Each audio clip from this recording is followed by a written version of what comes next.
motema courage ndeko nanga hein wera hein sonne courage a bien sur la salle même personne n'a d'accord après les boys qui ont ma photo de choses qui n'a photo de mes salles ma bien sur le produit a dit mais en fait bon on a pour arranger la Congo non hein bon on a pour arranger l'ambassade même sur RDC non ambassade de la France na RDC c'est comme si il y a problème au président ils ont bien été passés. Comment chose en France a bien la chose qu'on a qui a pour annuler les concerts et pour la police à préfecture d'annuler les concerts. Police à préfecture d'annuler les concerts.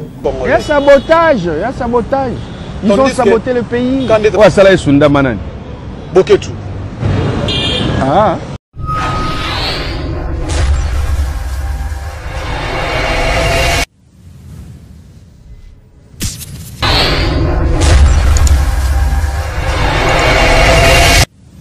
Chers amis internautes, connectez-vous et abonnez-vous massivement sur la chaîne Canal JM Télévision chez Maman Jolie Moussampa.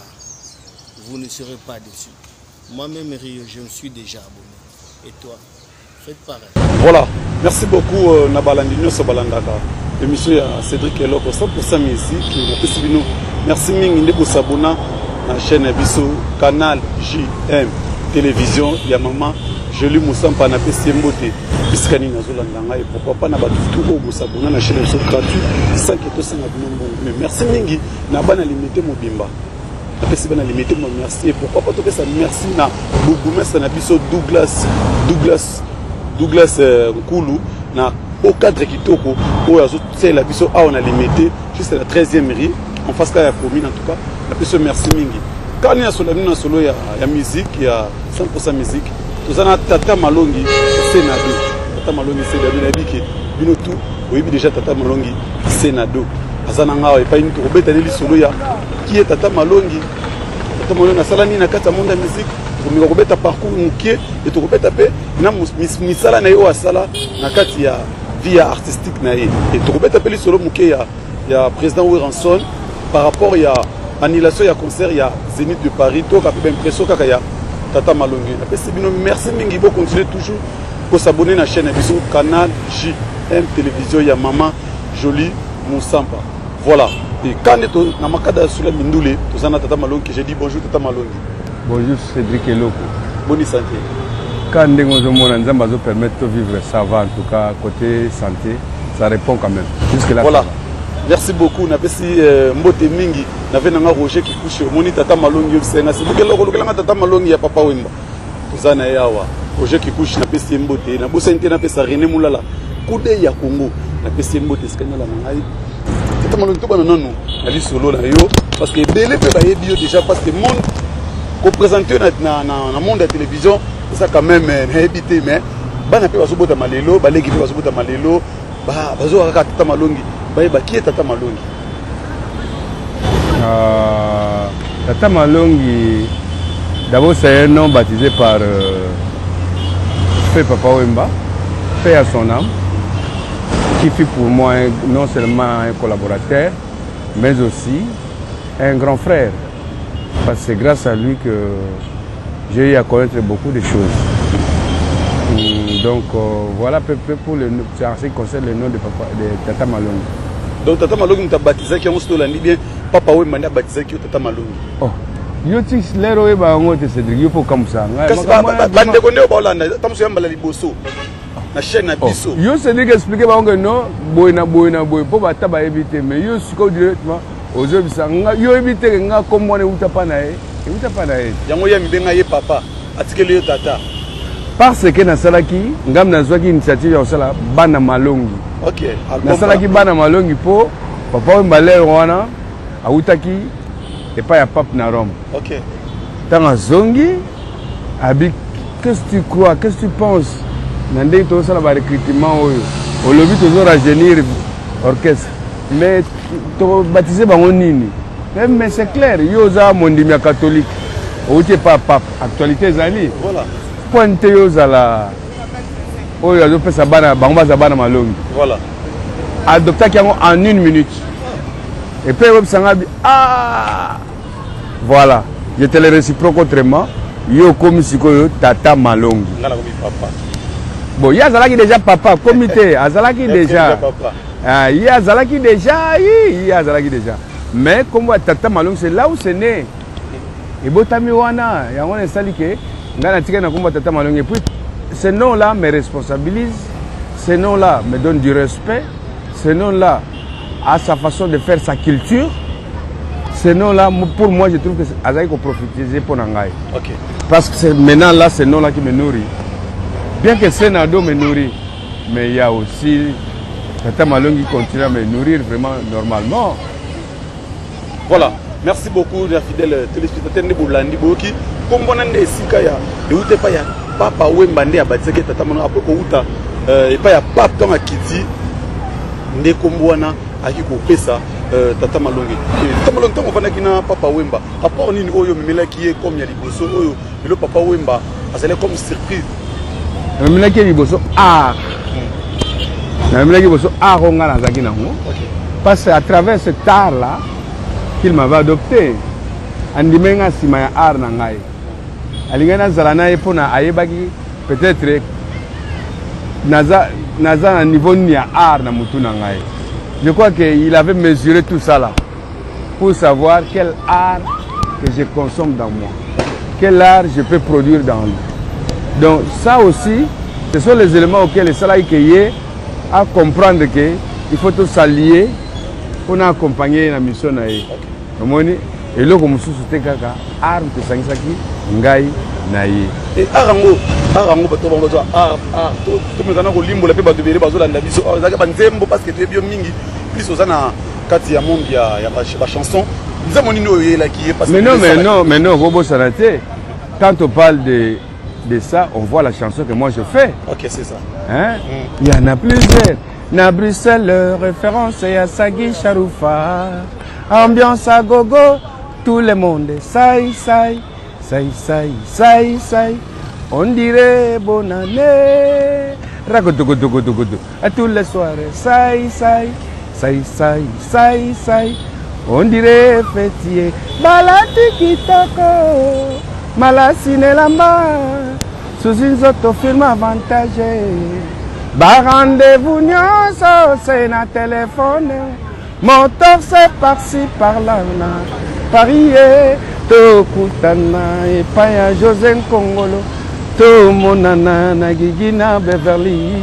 Cité mon fleuri Malou Bomboka. To kutana na Rena Minata. Hollywood City. Voilà, merci beaucoup, Maman Jolie Moussamba. Alors, savez-vous que ici chez nous l'ambiance est à gogo et tout le monde saï.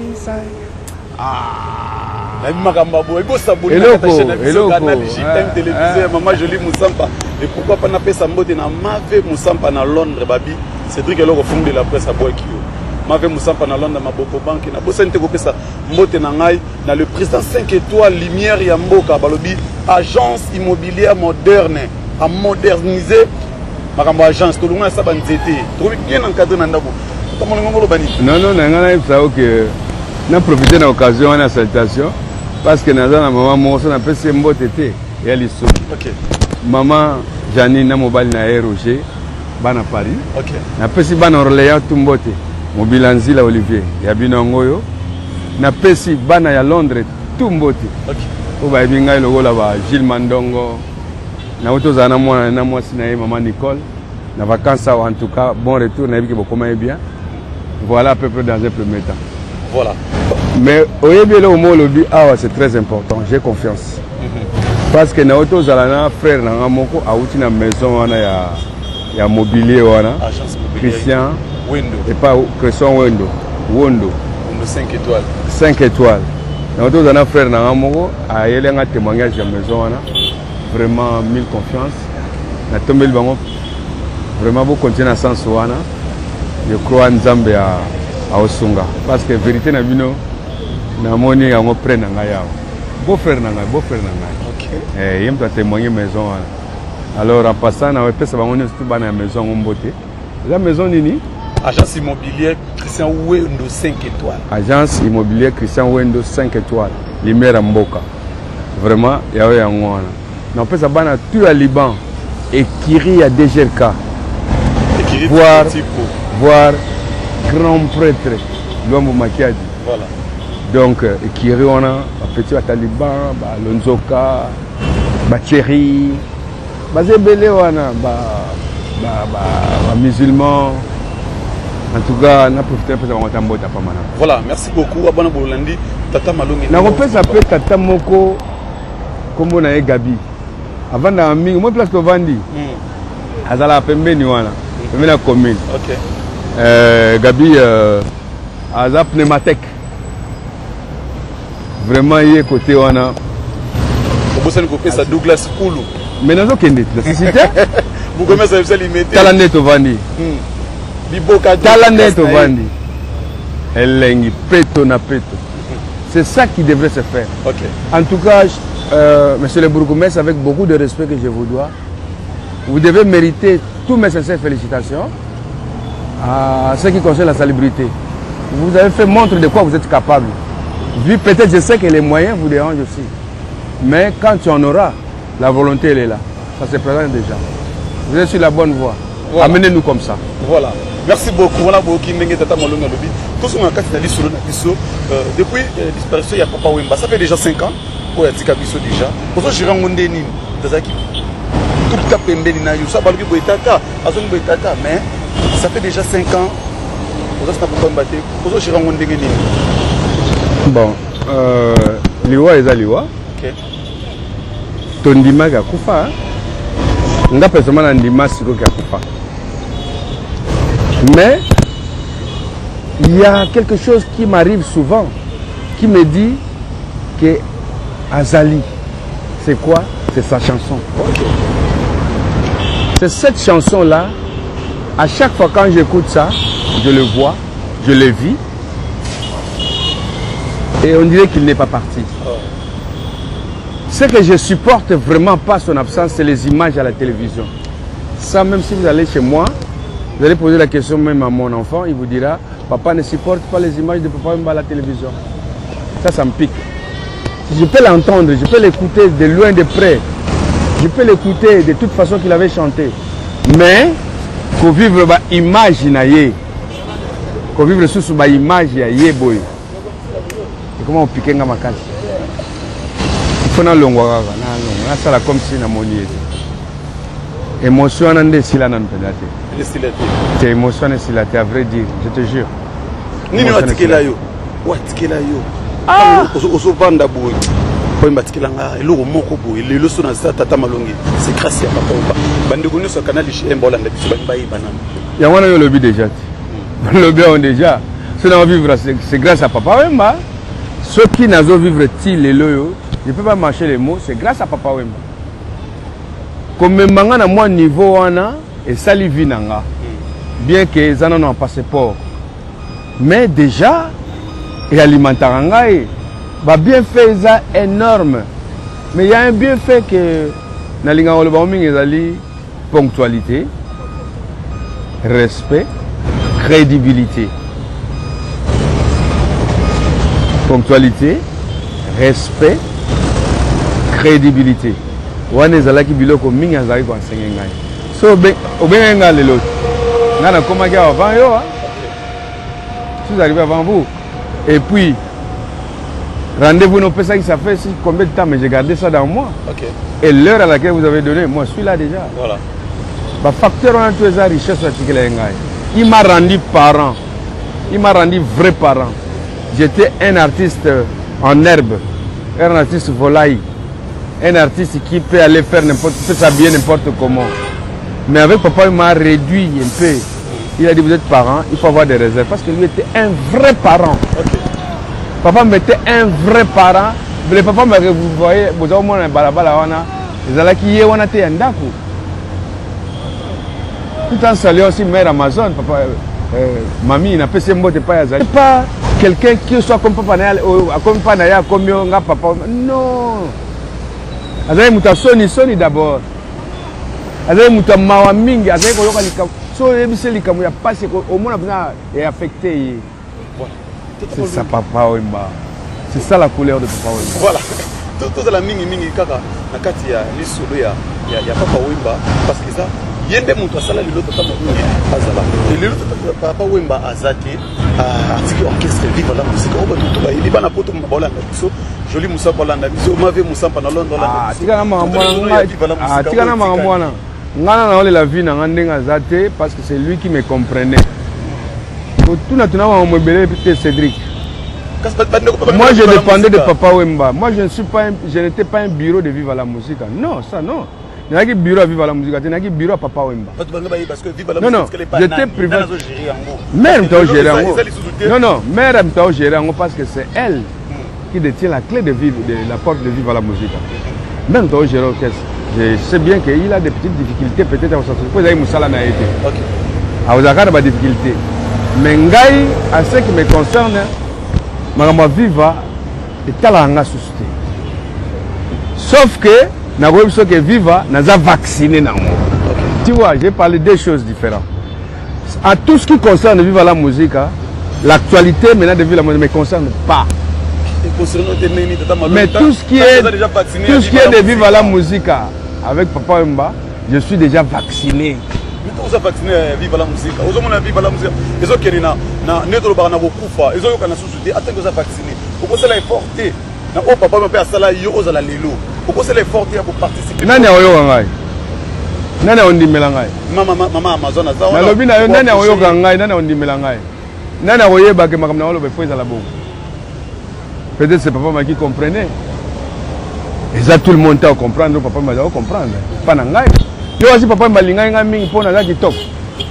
Alinga mingi pona zo pesa matière. OK. Matière zo beaucoup la vie na ye, za ko aider vie na ye na boisi na bana. C'est ça que j'ai donné. L'ingrédient. Mais matière tant zo pesa maman Amazon bazar kana zo mona. Lingo zo pas matière. Ah non. Maman Amazon azalaki na ndaku na ye. Lui faisait sa maison. Mais attends. Non. Il ne faut pas mélanger les choses. Lui était dans sa cuisine, dans sa maison. Il s'occupait du ménage de la maison. Okay. Moi et Papa Wemba, s'il faut parler musique, ce n'était pas dans sa cuisine. Ce n'était pas dans son salon. On s'écartait un peu à parler de la musique avec lui. S'il faut chanter, on chantait à l'écart. S'il faut tracer des programmes, on les faisait ensemble à l'écart. Cela veut dire que maman n'était pas pour la musique. Maman était pour le mariage. Qui n'avait rien à voir. Peut-être, oui. Il peut avoir certaines connaissances parce qu'il avait vécu avec l'artiste, un grand artiste. Il peut avoir une certaine connaissance, mais pas ce que moi je peux savoir. Pas jusqu'à ce que moi je vais savoir en ce qui concerne la musique. La connaissance que j'ai, elle n'en aura même pas. Okay. Donc, ce qui fait un peu difficile, c'est ça. Et puis, nous avons observé au Moko. Namukili Oyo, Nzambe, na Lobara et Loroan. Nzamba Kabola Likabo, Namotonio, son dengue Mokote. Ce qu'il avait à donner à Papa Wemba, à Madilou, à Franco Luambo Makiadi, à Pepe Kale, à Emenea, j'en passe. Ce n'est pas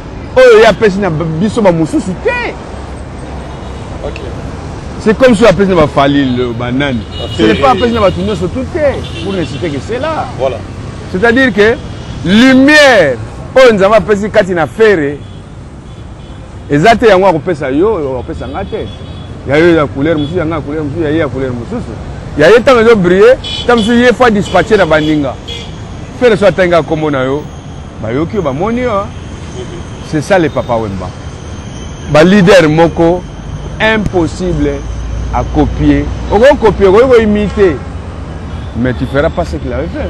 Voilà, merci beaucoup to vanda kaka ici ka wana tena pesi merci na batu to lande miso ko kinenge tata malongi abimisi o ezala kati ya motema ni tata malongi lelo tozota na ba TV partout tout le monde a ba nzembo éducation bien ozo pesa na peuple congolais partout dans le monde bazolandango l'inspiration wana tata malongi nzembo to yemba si bon oyebi na zebisa yo ah bon nzembo belé komi kaka Maman Tchaboy, Papa Tchaboy, mais tout le monde où il y a éducation, vous éduquez plus, jeunesse, bana. Bobo ya musique en route. Bobo ya Cédric. Tchalo Kolo. Message nous joint. Tombola le Kolo. Mais ça. Mais lorsque vous écoutez des chansons comme Zamba oh Zamba Zamba oh Zamba yokoboko la bibwele. Je n'ai pas dit que l'air on a eu d'attaque sur la botte à Malanté. Oh l'air on a un chic. Au moins une zembo yandenge wana. Et de parler sur l'environnement. C'est ça que nous voulons. Ngana nzoka idée ya liboso yaki. Tant que papa m'appelle comme tata malonga ibisinga. Toi tu peux pas faire n'importe quelle musique. Tu as la voix, tu as l'expression, tu as tout. Tu dois faire la bonne musique de l'éducation. OK. Natikali siko na raison na bino. Ya za susté. Il faut na forger ngamo. Ya omo na obo ba nzembo na ya ba éducation, ba pomme de la famille, ba tout ce que je fais là, ce sont des sensibilisations. Mais Naebisio Cédric, il y a des difficultés énormes. Dans le côté studio, d'abord, on a composé, on pensait le roi. Ça me prend de l'énergie. Dans le Kimbon, on a bon simbon. Moi, petit 3000, moi, 2500, on a damé. On a foutu le studio. On a cinéma, on a sali cinéma, on a foutu le site. On a foutu la réalisation, on a foutu le journaliste. À ta mon côté qui peut soulever son doigt à dire que j'ai misé à mettre tant qu'un artiste soit conscientisé. Personne. C'est ça le regret que j'ai. On fait des trucs et qu'on combattre ma cambo le bahana. Mais qui va t'appuyer parce que notre musique se vend rare. Ça se vend même pas. C'est la musique de la conscientisation, de la moralité. À moins que les autorités vont comprendre. Mais jusque-là, ils n'ont pas encore compris la chose. Donc nous sommes en train d'exercer. Je ne dis pas de moi-même, nous sommes un peu nombreux. André, nous sommes nombreux. Mais il faut quand même moi être à bateau, à éduquer dans la classe. Parce que biso est en bana. Mbongo na ocha pona bana ya Congo pour bayo comme message na ko pesa bango. J'aime mon bébé na ba kolia. OK. Mais cette contribution là nationale n'est pas considérée. Attends Nzamba sala ki biso. Évitez que ce garçon il aime son pays. Nous aussi ministre d'alinga na valeur pour avoir ministre avoir na bureau na conforté tout ça. Non. Ça va servir moi bien c'est un faux ministre. Voilà. Merci beaucoup pour comprendre que tout ça en pleine émission à limité na boka to bana bazoya ko sakana ko bazo kolonga ba stress ebelé ba famine na boka to ya limité Douglas grâce à Douglas c'est touristique. Merci mingi. Sikani ni azo landa biso tamalongi on tout dans le solo tout na kati ya mboka na biso Congo na villa Kinshasa na limité na boka de oyo et spécial lelo oyo pesi passe lelo ya Président Ranson a dit que vous avez un message déjà matoi et annulation du concert Yazen de Paris naé lelo et ça dit pas si mingi comme on a mon mboka Ranson ko lobakie ba jewana ou ba salié wana ya annulation concert et outika na kati ya mboka na biso notamment le temps que j'ai informé ou bien ngani na informé parce que na la conférence de presse naé la même link pour mon Ranson ko bakie ba jewana izo uta awa et nous avons déclenché situation des akaka Fachi béton pour président a PC mot de la nanga sur benga homologue naé et c'est vous allez déclencher attaquer artiste tata malongi au bani. Bon en tout cas merci pour la question là mais bon c'est regrettable. OK. C'est regrettable. Ennemi à Congolais, les Arabes congolais. Voilà, même à Congolais. Je vous dis Cédric c'est méchant. Pourquoi tu as ma culture na biso boyeko ata passe ya mona mboka ata kutu to lo rotandika pour to ma culture na biso est-ce que c'est normal est-ce que c'est vrai y compris ba mission basa na kati dossier wana bon ça je sais pas ça sont les dossiers un peu compliqués à savoir mais nga ko landa télévision ko landa makamto zo le kawana mon cher ami j'étais blessé même à quand la fin de ces histoires. Donc Bartis va un avantage sous à Congo au moment où les autres sont en train de monter en flèche avec leur culture. Nous on est en train de rabaisser notre propre culture. Vous trouvez ça normal? Il y a autre chose, je crois. Koloba, président de la République, a s'occupé d'Ango. Bon, Excellence, tout ce qui a place à Zali. Tout ce qui a place à Zali. Bon, on a le but, il y a mon chef de l'État. Que tout le monde a besoin. Il y a une charge énorme. Pourquoi ne pas directement aller chez le ministre des Affaires étrangères? président Oranson a sali na conférence de presse. Pourquoi ne pas aller au Parlement? Pourquoi ne pas aller au Sénat? Ça concerne le pays. C'est le pays qui doit aller. Ce n'est pas le chef seulement de l'État qui doit appeler son homologue pour des petites histoires. Ça, moi, j'appelle ça des petites histoires. Hein? Mais il faut quand même...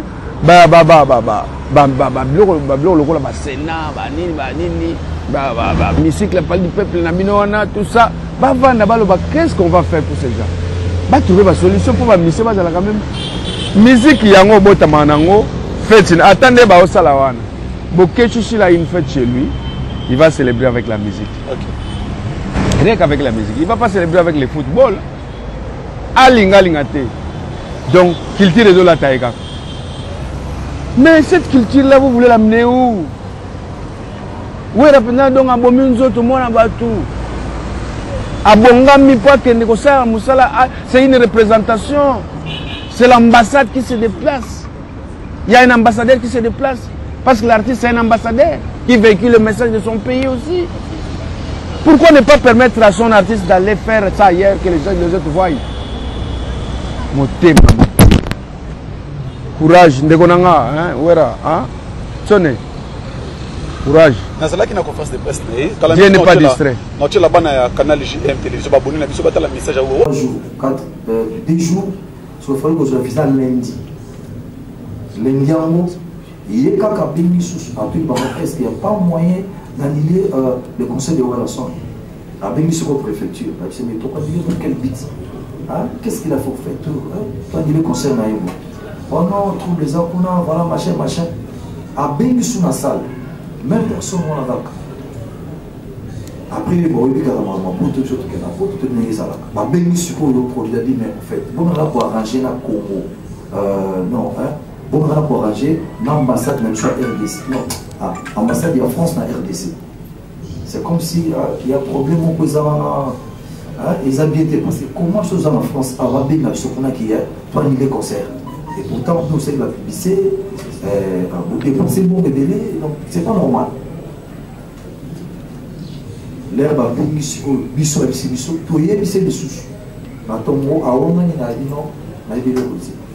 Après, peut-être 20 000 pour la revendication est normale. L'artiste n'est pas moyen tout ça, mais comment et les canards, star n'a pas sur la petite ambassade de France.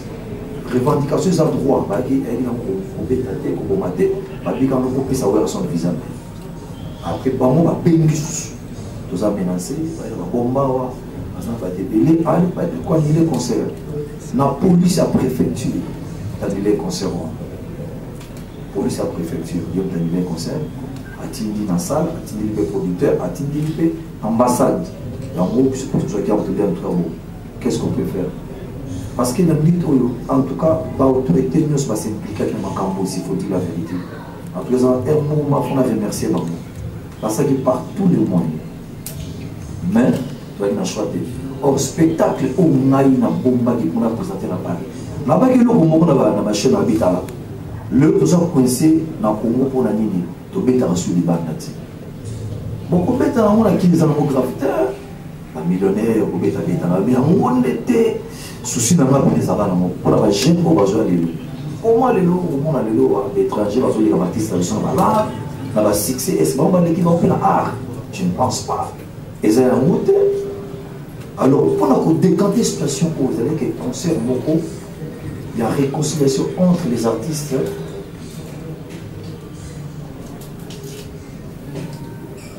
Ok, entre les artistes et la diaspora. Concert de la paix. Là, on a bien que tous les artistes sont collègues dans le bail. Mais invité qui bango, baya, tout ça, la concert moro. On a tout fumé la piste. C'est vrai comme on a normal, on a beaucoup de concert là. Et pour les gens, on a des concerts ici, mon frère. Je vais dire là qui est beau. Donc, tout est tout fait sur le et Europe, tout ça, va camper les Alaki. Donc, objectif, c'est qu'il y a un c'était pas pour la main. Mais ça, on a oublié dans la main. Ça, on a dit que, oh, bon, bah, des coups de sang là-bas. Bah, tu as pas de petits, c'est un là. Il n'y a pas bar, il n'y a pas point, non. Ce qui nous les a dit, ma bête à Cana Congo, il y a une musique qui est une vérité. Et alors, quand on se pète la musique, il y a une salle. Dans la Jean, Pierre, on a une musique qui est. faut pas tout sous payer si quand même autant là on a dit ça star là donc souci dans moi pena et ça avec moi là mais tout ça il part tous les moyens n'a été temps pour avoir acquisé pour tout le monde c'est pas bien mais que l'ambassade de France va travailler concernant donc j'espère que c'est ça question de ce exactement na rasiko na moni na à Betty porte partout na bakonzi oyi ya solana na biso motema mabe avec blocage na tutaka na lobi na yo na lobi na Cédric il y a un confrère musicien qui avait chanté le pays va mal. Je ne dis pas que notre pays va mal. Oui, mais ça va mal. Okay. Mais ça va mal. Mais ça va très mal parce que là, ça ne va pas. Pourquoi ne pas faire en sorte que Makambouane ici là, le chef de l'État, Antoine Tshilombo, le fit aussi à Zaki combattant. Okay. Mais nous l'avons déjà. Il y a un combattant qui est maintenant au pouvoir. Voilà. Mais quel combat encore on doit chercher? Le temps pour nous peut-être de l'aider à lui amener des choses intéressantes pour le pays. Nous sommes encore d'enterrer le pays 1000 fois. Ah, papa, Ataba Salaka. Vous tirez à Misenko, et permettre de faire ma paix comme les autres dans d'autres cieux. Ah non, il faut le courage. Hein, courage. Voilà. Merci beaucoup, Nabatutu Bola. Mais très très bazan. Et ça n'est pas si. Très très peu barosa là. Et ça n'est pas si comme on a mon amboka, Boranson. Visa. Un grand artiste amboka na biso la fierté de la musique congolaise. Il y a sabotage, Ils ont saboté le pays. Ils ont saboté le pays. Ba mise bazo mata flèche. Mais biso ko bozo pour ma culture, biso na biso ba congolais, bozo na pour ma culture na biso. En tout cas bandeko na biso ba combattant boza libanda. Bozo pour ma culture ya mboka na bino. Wa sala esunda manani. Boketu. Ah. Voilà. On comprend très mal la pesca et là on a la sundama parce qu'il y a besoin de musique. En tout cas, bon ça l'effort et là on ni ba bon sakate, là on ni ba solo la kate. L'artiste Oranson Aza grand musicien. Il y a mon nene ya mboka na biso. Et là besoin envier ba Peace Web, besoin envier ba Davido, là besoin envier ba nani. Pour que ba Oranson baza ba icône na musique. Ba Peace Web ba envier ba Willy Longoma. Willy Longoma c'est musicien congolais. Elle est le culture na biso. En tout cas, tout ça l'effort. Congolais to linga na biso na biso. Ah! To linga na biso poto ma culture wana. Talaka na nzela wa. Ah, to na nzela. Congolais comme très chaud. Chaud, il y a pas ma pamba. Au moins, aux rouler chauffeur musu azoya alinka bazala ba yo. Bongo o ba benga la queue, ezala kasute. Pourquoi on a mon patience on les a tika. Wow. T'as la bleu la brouette de les gars. Il y a un changement de mentalité. Ah, changement de mentalité. Rien ne va. Ministère du Transport, Botalama Manzela, conduite de Soumalamouté. Voilà. Ceux qui le conduite baby, les abino bakonti. Voilà, merci beaucoup. Boki Tatamalon a le leçon qui conduite baby. Merci mingi na Jemima abi World télévision World Vision na limité ba bisikani to mela moi J moi bière et ba tout au bolingi bo se reposer moi bien na kati boka Jemima Vision World Vision Jemima moi ça pembe bien ça on a. Et c'est un peu financier Gelor Mbote. Le financier Gelor na peso Mbote. Notamment nous tokomo ko na biso déjà vers la fin il y a émission na biso d'autres que la bande de gonio ya canal J ba Kolanda conférence de presse ya Oranson boka ndenge le roi de la forêt à lobby parce que nazala ki wana aboka c'est maman Julie Moussampa et na bosanité maman Mave Moussampa na Londres tana benga tana mona Londres mona moni Zadio Kongolo le seigneur de la terre na moni Victor Paike Venima de muto yamba moto et Roger Kikuchi yazaka na Londres na lomwa mikolo za na Bruxelles na pesi mbote to meso na suka émission na biso bande ko tuba olando ya canal J télévision message ni oyo kozala opesa na bande ko tuba olanda yo tamshu o soutenir pe yo numéro de téléphone pour le bande Lelu muchinda muchisanje bambane tatuanye na mamu wanyo ajiba sama kukananga Lelu muchinda muchisanje bambane tatuanye na mamu wanyo ajiba sama kukananga Makelela mujilo lo mwa bana we Jinganga tamashiniwe. Wanyumba kutangila mbaleji banyi. Kukananga. Panga fiki kokwa. Sangana bonso babiji bambane ho. Tuwa kwingile. Tuwa kwingile yo. Tuwa kwingile bwangu kushia. Fami wetu kumaboko kwebe. Elo na lobi wana batikila biso famille maboko na yo chef de l'état. Ezali oyo batikila biso. Bundaka. Obi pasi ememaka sengo so souffrir mingi. Yango no pesi lawe sengo lo. Bundaka. Obi ke ba député ali. Ça l'effort peuple na yo. Et vivre na ba norme. Numéro na ngezali 00243 Nabo Bazali Banda 99 711 99 00243 Code Mboka Willy Moucheni 00243 99 711 99. En tout cas, benganga pona ba bonne chose, benganga te pona makambo ezangi na sens te. Au moins on a bloqué sur mon numéro au salle de solo. J'étais bloqué. Non, le bagage le wambina dame. Papa chéri, je te bloque. Que je le salue en passant. Papa chéri, pas dédicace to pesta banane to kamolo. Oh, Goubal. Je fais une dédicace dans Goubal. Jean Goubal. Le fait Jean Goubal. La fait c'est mbote. Il y a eu baba na episode na numéro na on na kingasani. Ouais. Ah, wana nga. Wana j'étais. Jean Goubal la fait si président. La fait ba mission de son mbote. La fait ba na Paris mbote. La fait ba mission de son mbote me boyo kanaka. Sokoda est à la terre ya bitumbate. Sokoda est à la société ya biso futa kabiso. Et la terre wela na ate. Bo changer ko. Ba kondibo aider to pesa ba message belé. Ba moyens até. O to sali, to ko kasu il faut qu'on réunisse ba moyens yo mo so tia so. Venez ko ba kondibo aider biso mo muke. Faut que sala musala na biso. Nous vous accompagnons autrement.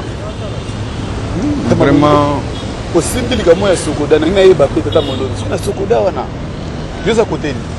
Ukolanda bona TV Sokoda koto yo batu ya. Oh, côté? Côté la bona TV na mona ki bato. Kuna na maman Milabel, maman Milabel bi. Biso to za koto yo. Koto ya président Nyoka Longo. To ba Milabel hein, baza ba basi oyo, to pesa le kumu mingi. Ba Milabel baza ba femme o ba bundi na musique congolais.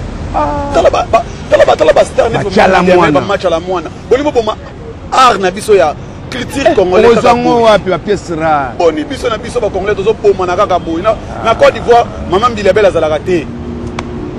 Mais tika match à la moine ce Milabel a poni kawana. C'est pas pour rien. Quand ni na quand Sokoda. Quand ni surtout za Sokoda. C'est comme ba quand donc il n'est côté. C'est comme quand président Nyoka Longo. Nyoka Longo c'est le président en exercice. Il y a Verkis Koto. Non. Parce que tu as mal au mieux à côté Nyoka Longo. Non, moi je suis dans Sokoda. Ni côté il y a Verkis, ni côté Nyoka Longo, mais je suis dans Sokoda. Sokoda. On va voir un chef chef. Jusque là, on m'a montré que c'était Nyoka Longo mon chef.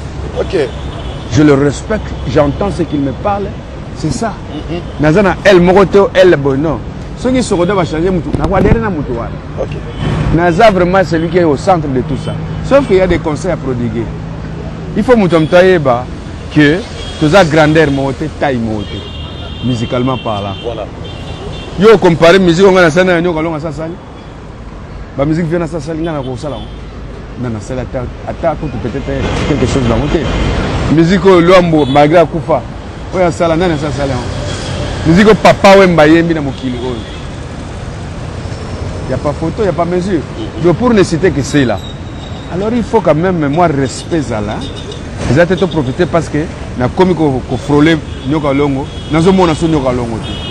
C'est Nyoka Longo. C'est Viennioche.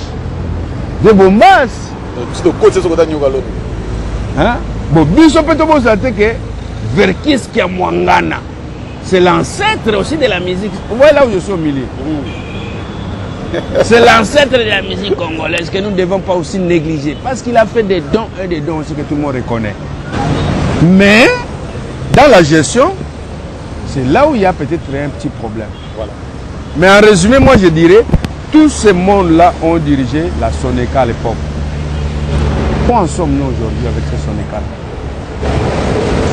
Pourquoi Basala qui est Soneca et Koufa, Tokomana, Sokoda? C'est que là-bas, c'est Simba qui fait. Et peut que sous Benda Simba, Benda Fongola. Peut-être qu'à Bangwana va jouer le gars. Benda Fongola, de Badina n'a pas de Sokoda. Voilà. Peut-être qu'à Bangwana va banner dans Bangon Kaka. Voilà, merci beaucoup.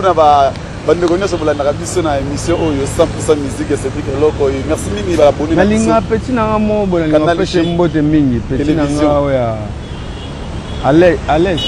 Alèche bolo bandeti bolo baté bilora boito tala tolo baté Alèche tena linga ya mémoral nanga mémoral featuring Alèche c'est bon, très bon. Alèche est rataraté. Alèche Tolukayo rataraté tata malonga na ba émission en tout cas linga retrouver Alèche est rataraté ça le là petit na Alèche ça le là bon. Faut pas aussi négliger quelque part le voir petit Inos bi Tigre azo sala monter na ye hein azo sala monter na ye ba Inos to bani ko mona ye na makambo ya mboka makambo ya bavoda koma wa azo mata pena na na dossier wana ya kufina ka ba ko tufe ba ministère na na dossier wana to ko telemela yo muto na dossier wana ya kufina ka ba ministère congolais po bo ngabo matsa culture mboka mususu.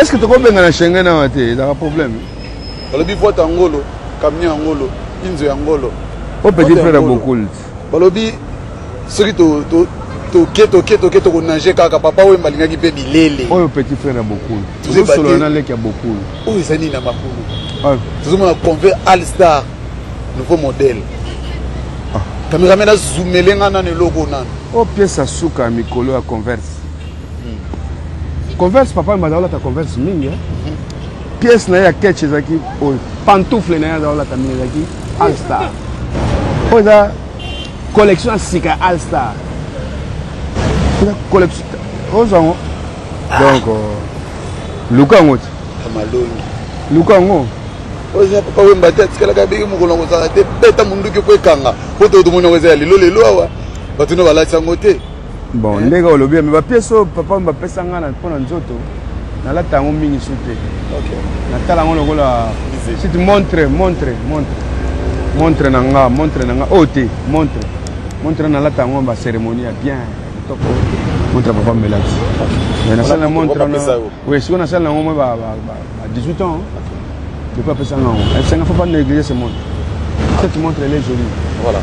Merci beaucoup Tata Molongi na Nengo Pesibiso pour yamba yo na chaîne ya biso Canal J télévision Maman Jolie Moussampa un mot d'abord na ba abonné na biso o bazo na biso o sabango ba ça va continuer toujours ko s'abonner la chaîne Skani ba découvrir encore ba œuvre na yo ndenge zo savoir na Kinshasa et peut se l'appeler Maman Jolie Moussampa kolo chaîne au beauté Maman Jolie Moussampa chaîne na bandi kitoko chaîne na lengi mais au bandi bien courage et vous gagnez bien Maman Jolie. Félicitations d'ailleurs, félicitations.